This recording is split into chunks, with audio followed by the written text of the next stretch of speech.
¿Qué tal? Buenas tardes. El día de hoy vamos a presentarles el tema de sepsis. Nuestro equipo está conformado por Sayani, Yesafit, Brian, Victoria, Brisa y su servidor Adrián.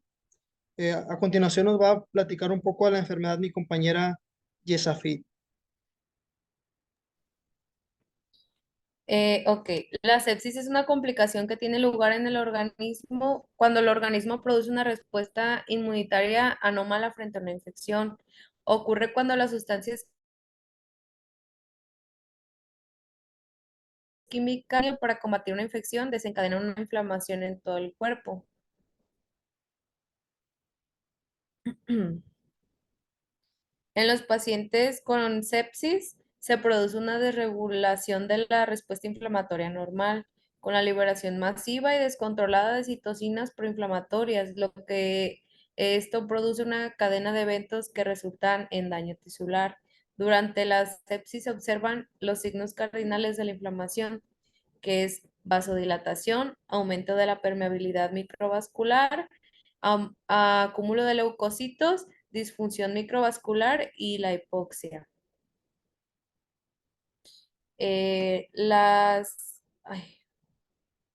Las manifestaciones clínicas del síndrome de respuesta inflamatoria son que la temperatura es mayor a 38,3 grados centígrados o menor a 35.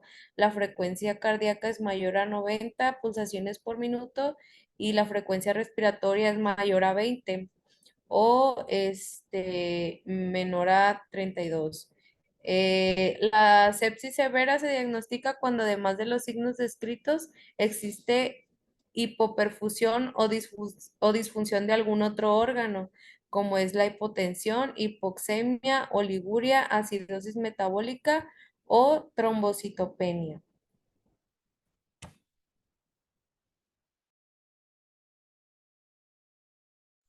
Estado de choque séptico. Ocurre cuando el sistema circulatorio falla, por lo que la perfusión celular se afecta.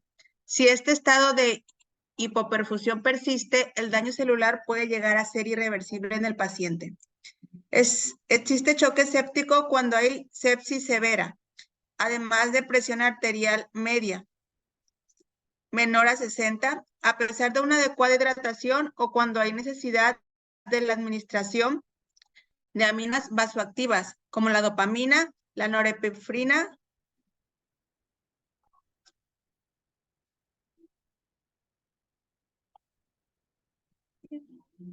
Las características clínicas que se relacionan con la severidad de la sepsis y con las consecuencias a la salud del paciente son las siguientes: la respuesta del paciente ante la inflamación, la patología de base, la edad del paciente, el sitio de infección, el microorganismo que la causó y la terapia antimicrobiana.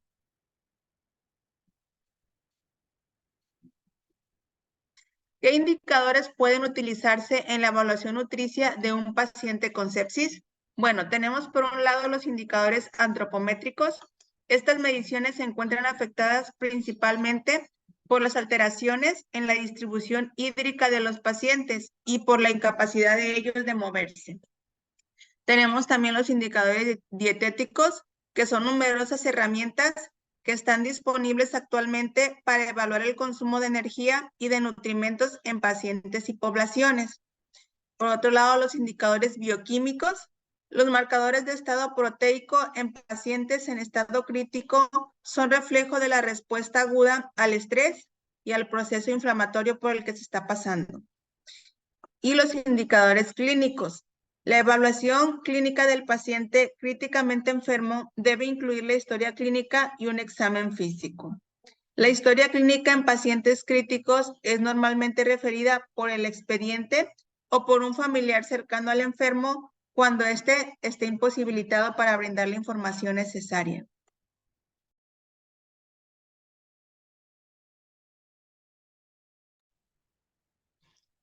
Y bueno, la estimación de requerimientos, vamos a empezar con la forma más precisa de determinar el gasto energético en pacientes críticos, es la medición por medio de la calorimetría indirecta. En pacientes sin obesidad se recomienda Penn State 2003 A en primer lugar, de Swingheimer en segundo y la Layton Jones 1992 en tercero. En pacientes con obesidad, la primera opción es la ecuación propuesta por Hillerton Jones, 1992, o Penn State, 1998. El aporte de la terapia nutricia de forma temprana, principalmente utilizando el tracto gastrointestinal, es una estrategia que reduce la severidad de la enfermedad, disminuye el tiempo de estancia hospitalaria en las unidades de terapia intensiva e impacta de forma favorable en el proceso de los pacientes.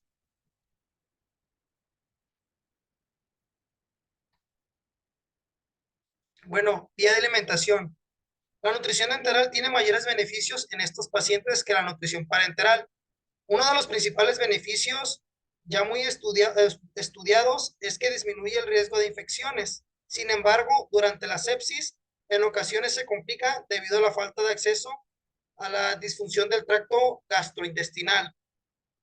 Bueno, el aporte de energía para un tratamiento nutricio.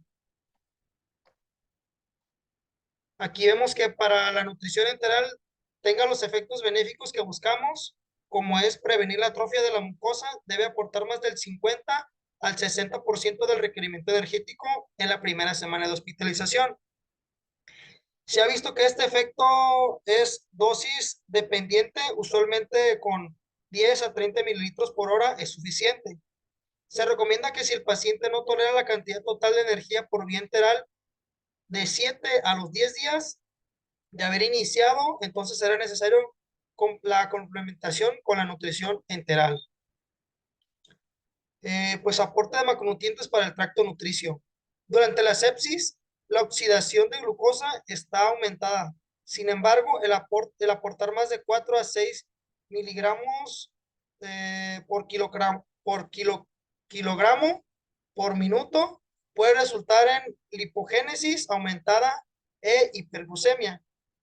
El aporte de hidratos de carbono debe ser del 50 al 60% de la energía total. La prescripción con el objetivo de evitar superar la tasa de oxidación y causar efectos negativos. El aporte de lípidos por vía parenteral y enteral no debe exceder de 1 gramo por kilogramo por día.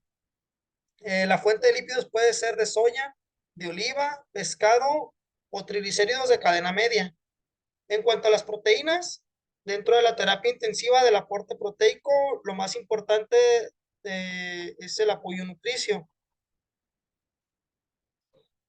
Pues es indispensable la cicatrización de las heridas para el sistema inmunológico y en el sistema del mantenimiento de la masa magra.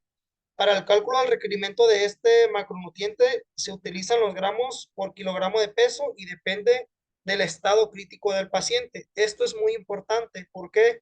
Porque aquí en este espacio nos dice el aporte ideal de proteína en pacientes con sepsis es de 1.5 a 2 gramos por día.